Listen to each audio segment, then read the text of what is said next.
J'ai eu l'idée de mettre en place une consultation d'anesthésie qui explique aux enfants ce qui va se passer le jour de l'opération.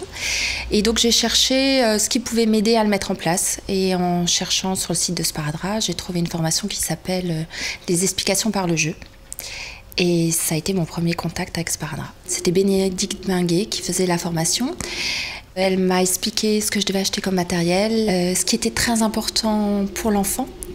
Ce qui fait que quand je suis rentrée à la maison, il n'y avait plus qu'à faire.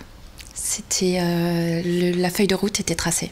J'ai commencé par faire toutes les semaines, apprendre les enfants après le médecin et à réappliquer un petit peu ce qu'on m'avait enseigné à Sparadrap en le mettant, on va dire, à la sauce anesthésie.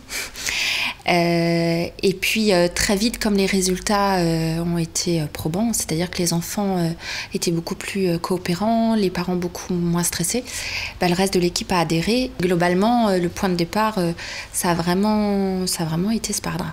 En anesthésie, souvent les enfants sont endormis sous la contrainte parce qu'il y a des moments où les enfants ne veulent pas se laisser faire.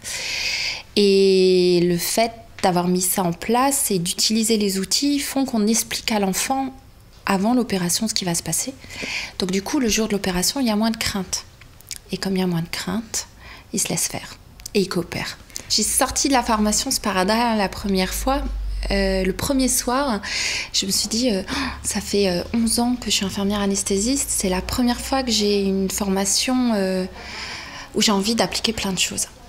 Où c'est applicable tout de suite. Sparadrap s'adapte, c'est-à-dire qu'on vient avec ou un projet ou l'histoire de son service. Et puis la formation, du coup, est vraiment adaptée à ce qu'on vit au quotidien.